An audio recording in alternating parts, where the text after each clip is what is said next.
মাসিক ৩ দিনের সংক্ষিপ্ত বিরতির পর আজ আবার জ্ঞানের আলোয় উজ্জ্বল হয়ে উঠল আল ইসলামিক ইনস্টিটিউট।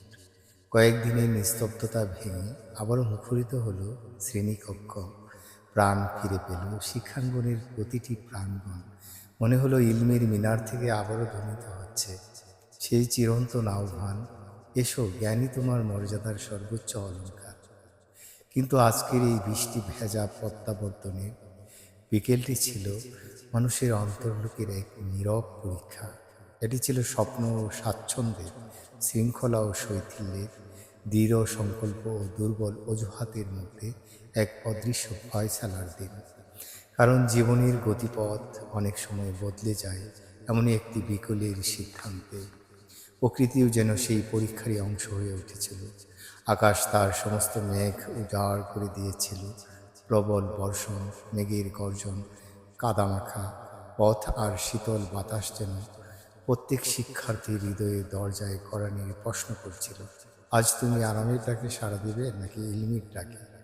সেই প্রশ্নের জবাব কেউ দিয়েছে নীরব অজুহাতে, আর কেউ দিয়েছে দৃঢ় পদচারণায়।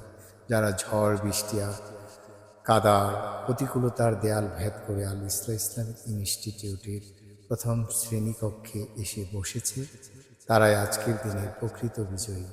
তাদের ভেজা পোশাকের প্রতিটি ফোঁটা যেন অধ্যাবসায়ের মুক্তা এবং উজ্জ্বল ভবিষ্যতের উদ্দেশ্যে লেখা এক নীরব অঙ্গীকার।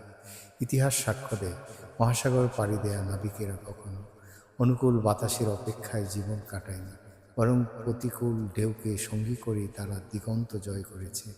তেমনি জীবনের শ্রেষ্ঠ অর্জনও তাদেরই প্রাপ্য হয়, যারা বাধাকে অজুহাত নয় বরং এগিয়ে যাওয়ার সোপান বানাতে জানে। আজ যারা বৃষ্টিকে জয় করেছে তারা শুধু একটি ক্লাসে উপস্থিত হয়নি, তারা নিজেদের স্বপ্নের দিকে অন্যদের তুলনায় আরও এক ধাপ এগিয়ে গেছে। কারণ সফলতা ইতিহাসের প্রথম সারির আসনটি সবসময় তাদের জন্য সংরক্ষিত থাকে, যারা প্রতিকূলতার মাঝেও যাত্রা থামায় না।